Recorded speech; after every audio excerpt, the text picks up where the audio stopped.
میرے دوستوں اور بزرگوں، حضور صلی اللہ علیہ وسلم کے حوالے سے اور کتنی باتیں. یہ سلسلہ عالیہ اشرفیہ کہ چھوچا شریف، یہ چشتی نظامی سلسلے کی شاخ ہے اشرفی انڈیا میں، کہ چھوچا شریف یہ اشرفی، وہ جو تاج نما امامہ باندھتے ہیں نا، آپ نے دیکھا ہوگا ہمارے عرس میں بھی آتے ہیں اکثر، وہ ان کا ایک خاص قسم کا لباس. شاہ علی حسین اشرفی میاں رحمت اللہ علیہ بڑے مشہور اس سلسلے کے بزرگ ہیں. ایک ایک وقت میں سنا ان کے 5-5 ہزار لوگ مرید ہوتے تھے ہندوستان میں، دوسرے علاقوں میں بڑا کام کیا انہوں نے. والد صاحب قبلہ نے ان کی زیارت کی ہوئی ہے. وہ حضرت شاہ علی حسین اشرفی میاں جو تھے، کوئی ان کے پاس آتا تھا، اس کو پہلے سے، ابھی اس کی شادی ہوئی نہیں، فرمایا تیرے یہاں بیٹا ہوگا، اس کا یہ نام رکھنا، بتا دیتے تھے. 14ویں صدی میں نبی کے شہزادوں کا غلاموں کی یہ شان کہ ماں کے پیٹ میں کیا ہے. سن رہے ہیں یا نہیں؟ حضور صلی اللہ علیہ وسلم نے بیٹھے ہوئے جنگ موتا، ما غاب عن الحواس، آپ کے حواس سے چھپی ہوئی چیز کو غیب کہتے ہیں. حضور بیٹھے ہیں، حضور نے لشکر روانہ کیا ہے، جنگ موتا مشہور ہے. حضور صلی اللہ علیہ وسلم مدینے میں بیٹھے، اس جنگ کا حال، آنکھوں دیکھا حال سنا رہے ہیں، جس کو آپ اپنی زبان میں کمنٹری کہتے ہیں نا. فرمایا اب جھنڈا فلاں کے پاس ہے، اب فلاں شہید ہو گیا، اب جھنڈا فلاں کے پاس ہے، اب وہ شہید ہو گیا. حضور اس طرح جیسے دیکھ رہے ہیں، ساری باتیں سنا رہے ہیں. لوگوں نے وہ سنا ہوا نقل کر لیا. جب لشکر واپس آیا فتح کر کے، حضور صلی اللہ علیہ وسلم کے پاس آیا، حضور نے فرمایا تمہیں جنگ کا سارا حال میں سناؤں یا تم سناؤ گے؟ میں سناؤں یا تم سناؤ گے؟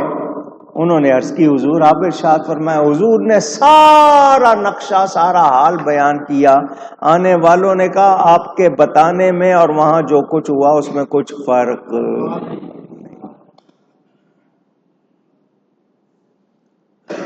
اللہ کی عطا سے نبی جانتے ہیں، کوئی شبہ نہیں. انکار کرنے والوں کا بھی حال میں نے آپ کو یہ بتایا تھا. ایک بار پھر سنیں، نبی پاک صلی اللہ علیہ وسلم منبر پر رونق افروز ہوئے. منبر پر جلوہ گر ہو کر حضور صلی اللہ علیہ وسلم نے فرمایا مجھے اللہ نے سب دکھا دیا، میری امت اپنی صورتوں کے ساتھ. یہ حدیث آپ کو سنا چکا. اللہ نے میری ساری امت اپنی صورتوں کے ساتھ مجھے دکھا دی اور مجھے بتا دیا کہ کون مجھ پر ایمان لائے گا اور کون کفر کرے گا. یؤمن بی و یکفر بی، حضور نے فرمایا. منافقوں نے سنا، منافق جن کے منہ پر ایمان کے کلمے، دل میں ایمان نہیں. انہوں نے کہا یہ کہتے ہیں جی ابھی جو میرے بعد پیدا ہوں گے مجھے ان کا بھی پتا ہے کون ایمان لائے گا کون نہیں، اور ہم ان کے ساتھ رہتے ہیں، ہمارا تو ان کو پتا نہیں ہے، ہمیں تو یہ جانتے نہیں، پہچانتے نہیں، اور کہہ رہے ہیں میرے بعد بھی جو پیدا ہوں گے ان میں کون مومن ہوگا کون کافر میں جانتا ہوں. نبی پاک کو یہ بات پہنچی، حضور منبر پر رونق افروز ہوئے اور فرمایا کیا حال ہے اس قوم کا جو میرے علم میں طعنا کرتی ہے، میرے علم کے بارے میں جو غلط باتیں کرتے ہیں. پوچھو مجھ سے جو چاہو میں تمہیں یہیں کھڑے کھڑے بتاؤں گا. قیامت تک جو کچھ پوچھنا. میں نے آپ کو بتایا 2 صحابی تھے, ان کے باپ کے بارے میں لوگ شک کرتے تھے, انہوں نے کہا موقع اچھا ہے لوگوں کی تسلی کروا دیں تاکہ ہمارے باپ کے بارے میں کوئی شک نہ کرے. ایک نے پوچھا من ابی, میرا باپ کون ہے؟ حضور نے فرمایا ابو کا سالم. دوسرے نے پوچھا من ابی, میرا باپ کون؟ فرمایا ابو کا حذیفہ. ایک منافق بھی تھا, اس نے امتحان لینے کی غرض سے اس نے کہا اینا مسیری, میرا ٹھکانہ کہاں ہے؟ فرمایا تو جہنم میں جائے گا, انت فی النار. صحابہ رونے لگ گئے, حضور کو جلال آ گیا. حضرت عمر نے حضور کے پاؤں پکڑے, حضور ہم اس بات پر راضی, اللہ ہمارا رب, آپ ہمارے رسول, اور اسلام ہمارا دین.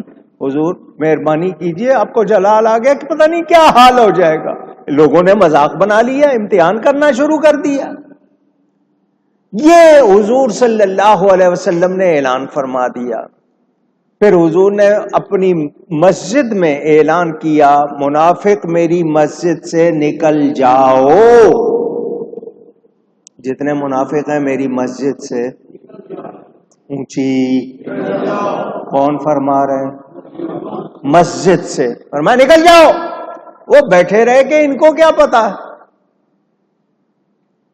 ڈھیٹ بیٹھے رہے کہ ان کو کیا پتا کہ ہم میں سے کون منافق ہے کون نہیں ہے. حضور نے فرمایا نکلتے ہو یا نام لوں؟ نکلتے ہو یا نام لوں؟ وہ پھر بھی بیٹھے رہے, نہیں اٹھے. حضور نے پھر نام لیا, اخرج یا فلان ابن فلان, او فلانے کے بیٹے فلانے نکل جا. ایک ایک کا نام لیا نبی پاک صلی اللہ علیہ وسلم. اچھا, جب کسی کی اصلیت کھل جائے نا تو 2 باتیں ہوتی ہیں. یا تو وہ کرتا ہے توبہ, اپنے آپ کو درست کرتا ہے, اور یا پھر بگڑ جاتا ہے, یا پھر ضد میں آ جاتا ہے. انہوں نے توبہ کرنے کی بجائے اپنی وہی ضد, ایمان والے نہیں بنے.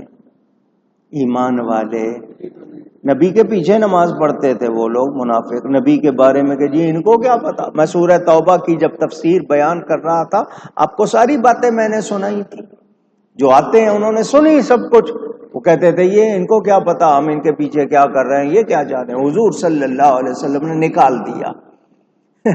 اگلے دن یہ پھر مسجد میں آ کے گھیرا بنا کے بیٹھ گئے, جس طرح آج کل آپ کو پتا ہے نا بیٹھتے. اشارہ کر رہا ہوں, سمجھ گئے ہو, بستر لوٹے والے.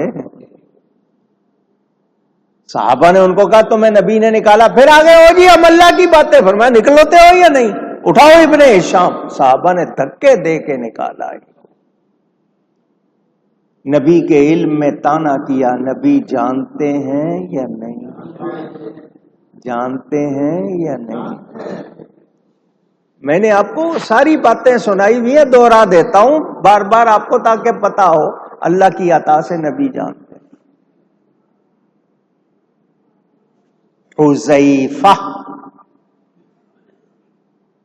صحابی کا نام ہے, صاحب السر, نبی کے رازدان ہیں. اپنی ماں سے اجازت لیتے ہیں, اماں جان مجھے اجازت دو میں نبی کے ساتھ جا کر مغرب کی نماز پڑھوں اور تمہارے لیے اور اپنے لیے بخشش کی دعا کرواؤں.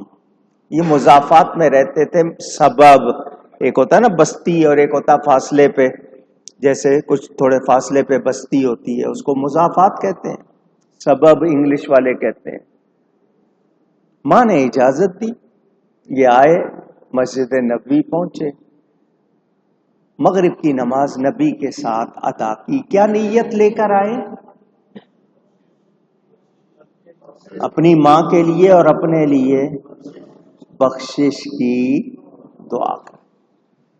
مغرب کی نماز کے بعد نبی پاک صلی اللہ علیہ وسلم کچھ پڑھتے رہے, کچھ لوگ باتیں کرتے رہے. ان کو موقع نہیں ملا. کچھ وظائف, کچھ اللہ کا کلام پڑھتے رہے. ہمارا تو طریقہ ہے نا, بلاؤ بھائی ہم نے ملنا ہے, دور سے آئے. ہم تو کسی کو ملنے جائیں تو اس طرح کرتے ہیں. صحابہ بڑے ادب والے تھے. یہاں تک کہ عشاء کا وقت ہو گیا. عشاء کے فرض پڑھ کر نبی پاک صلی اللہ علیہ وسلم مسجد سے نکلے گھر جانے کے لیے. حضرت حذیفہ کہتے ہیں مجھے ٹائم نہیں ملا تھا تو میں بھی نبی کے پیچھے پیچھے چل پڑا چپکے سے. اب آپ اندازہ کرو، اتنے برس پہلے کوئی لائٹ نہیں، کوئی دیے چراغ نہیں جل رہے، رات کا وقت ہے، عشاء کے بعد اندھیرا گھوپ، اور یہ نبی پاک صلی اللہ علیہ وسلم سے کچھ فاصلے پر پیچھے پیچھے چل رہے ہیں. نبی پاک آگے تشریف لے جا رہے ہیں، حضور نے رک کے فرمایا او میرے پیچھے آنے والے، انت حذیفہ، اے میرے پیچھے آنے والے کیا تو حذیفہ ہے؟ ما حاجتک، تیری کیا حاجت ہے؟ غفر اللہ لک ولی امک، اللہ تجھے اور تیری ماں کو بخشے. سن رہے ہیں آپ؟ جو حاجت لے کر آئے نبی جانتے ہیں یا نہیں؟ پوچھ رہا ہوں. پہلے جھولی میں ڈال دیتے ہیں، آپ کی جو مراد ہے نا، جو آپ کی حاجت ہے، جو آپ کی مراد ہے، وہ پہلے آپ کی جھولی میں ڈال دیتے ہیں. جھولی بھر کے کہتے ہیں بتاؤ کیا مانگتے ہو.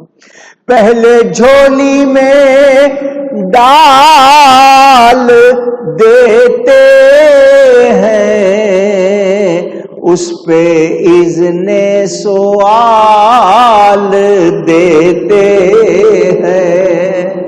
جھولی میں ڈال کے فرماتے مانگ، کیا مانگتا ہے؟ حضرت حذیفہ نے کہا حضور جو میں تمنا لے کر آیا تھا آپ نے پوچھنے سے پہلے ہی بتا بھی دی، پوری بھی کر دی. نبی جانتے ہیں یا نہیں؟ ساتھ لے گئے حضور، پوری حدیث سنا دیتا ہوں. حضور گھر میں ساتھ لے گئے، فرمایا حذیفہ یہ فرشتہ ہے، پہلی بار زمین پہ آیا، اس نے اللہ سے اجازت مانگی کہ میں نے تیرے نبی کو سلام کرنا ہے. اللہ نے اس کو اجازت دی اور کہا پہلی مرتبہ میرے حبیب کے پاس جا رہے ہو تو خالی ہاتھ نہ جاؤ، تحفہ لے کے جاؤ. اس نے آ کے مجھے خبر دی ہے. اللہ فرماتا ہے کہ اللہ نے میری بیٹی کو جنت کی عورتوں کا اور میرے بیٹوں کو جنت کے جوانوں کا سردار بنا دیا. سن رہے ہیں؟ جو نبی کو سلام کرنے فرشتہ آئے، کیا کرنے؟ کیا کرنے؟ تمنا سلام کی ہے، اور آج سلام سے روکا جاتا ہے. سمجھ رہے ہو؟ فرشتوں کو تمنا ہے کہ سلام کریں جا کے. جو سلام کرتے ہیں اللہ ان کے ذریعے خوشخبری بھجواتا ہے. اندازہ کریں نبی کو علم ہے یا نہیں ہے. اچھا جی، میں آگے دیکھ رہا ہوں، کیا اس وقت پیچھے دیکھ سکتا ہوں؟ آپ لوگ آگے دیکھ رہے ہیں، پیچھے دیکھ سکتے ہیں؟ کمر سے پیچھے جو کچھ ہے وہ اس وقت ہمیں نظر، اور اگر مڑ کے دیکھیں گے تو سامنے کا نظر. ایسا ہی ہے نا؟ پوچھ رہا ہوں. نبی کریم صلی اللہ علیہ وآلہ وسلم نماز پڑھا رہے اور فرماتے ہیں واللہ لا یخفی علی رکوعکم ولا خشوعکم.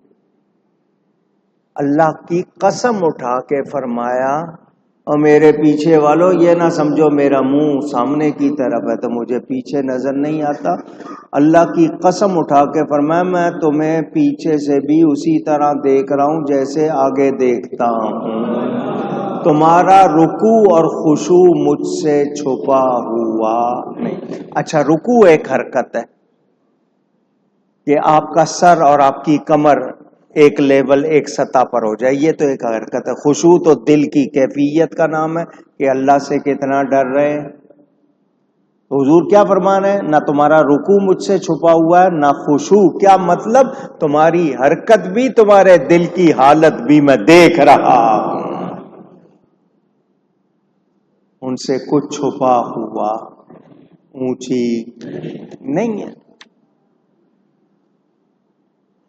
حضور صلی اللہ علیہ وسلم نماز پڑھا رہے.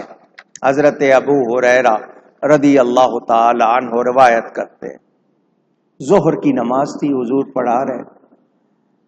آخری صف میں کھڑا ایک شخص شامل تو تھا صف میں، مگر نماز صحیح طرح نہیں پڑھ رہا تھا. نبی پاک صلی اللہ علیہ وسلم نے نماز پوری کی تو اس شخص کو بلایا. فرمایا تو اللہ سے نہیں ڈرتا؟ کیسے نماز پڑھتا ہے تو؟ کیا تم سمجھتے ہو تمہارا کوئی عمل مجھ سے چھپا رہتا ہے؟ فرمایا اللہ کی قسم میں پیچھے سے بھی ایسا ہی دیکھتا ہوں جیسا اپنے سامنے سے دیکھتا ہوں.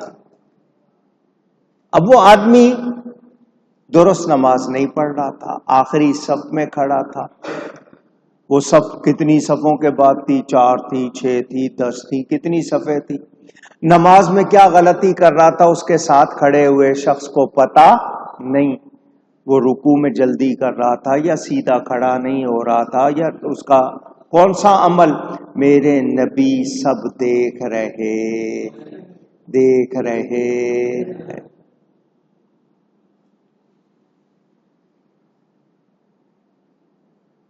اور کتنی باتیں سننا چاہتے ہیں آپ؟ میں نے آپ کو یہ واقعہ بھی سنایا. ایک صحابی کے پاس ایک اونٹ تھا. اونٹ جانتے ہیں نا، کیمل. وہ جس کو کہتے ہیں نا وحشی ہو گیا. کوئی اس کے قریب آتا تھا تو وہ اس کو چھوڑتا نہیں تھا، مارتا تھا. کوئی ڈر کے مارے اس کے قریب نہیں جا رہا. جانور وحشی ہو جائے، بیل ہو جاتا ہے، دوسرے جانور ہو جاتے ہیں. وہ لوگ دوڑے ہوئے آ گئے نبی کے پاس. جن کا اونٹ تھا وہ کہاں آ گئے؟ اونچی. حضور آگے سے یہ نہیں فرماتے میں نے تمہیں دین سکھانا ہے، اللہ کی پہچان کرانی ہے، نیکی سکھانی ہے، یہ اونٹ سنبھالنے کا کام میرا ہے کیا؟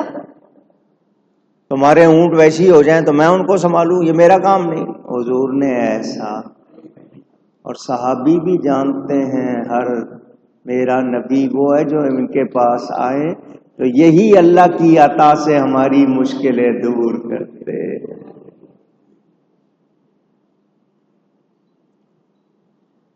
درود تاج میں پڑھتے ہو نا، دافع البلائے والوبائے والقحط والمرض والالم.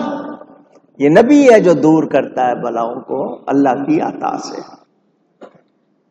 حضور صلی اللہ علیہ وسلم نے فرمایا چلو. صحابہ نے کہا حضور وہ ویشی ہوا ہے، ہمیں ڈر ہے کہ وہ آپ کو تکلیف دے. فرمایا چلو. حضور آئے، انہوں نے بند کیا ہوا تھا وہ جو جہاں اونٹ تھا. حضور نے فرمایا کھولو اس کو. صحابہ نے پھر کہا حضور وہ تو اس وقت پاگل ہوا ہے، آپ کو تکلیف. فرمایا کھول دو. دروازہ کھولا، نبی پاک اکیلے آگے بڑھے. وہاں وہ 10 مل کے نہیں جا رہے تھے سامنے. حضور آگے بڑھے، وہ اونٹ آیا اور اس نے اپنی گردن نبی کے قدموں میں رکھ دی.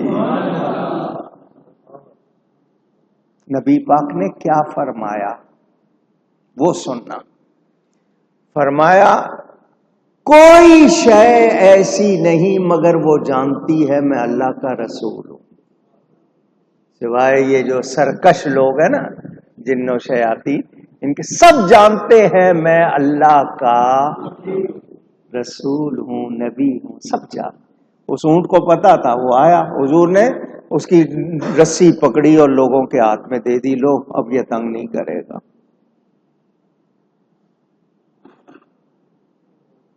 جانور کو پتا ہے،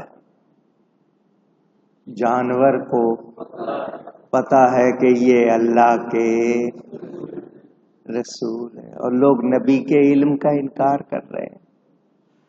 حضرت علیمہ کی گدی جانتی ہے مجھ پہ کون سوار ہے، خود نبی کو پتہ ہی نہیں. اب ہم غوث پاک کی شان سنتے ہیں. وہ جب پیدا ہوتے ہی روزے رکھے. ان کو پتا ہے کہ یہ رمضان کا مہینہ، اس میں روزے فرض ہیں. روزہ کس کو کہتے ہیں؟ غروب آفتاب تک، صبح صادق سے غروب آفتاب تک کچھ کھانا پینا نہیں ہے. جب ایک دن کی عمر میں نبی کے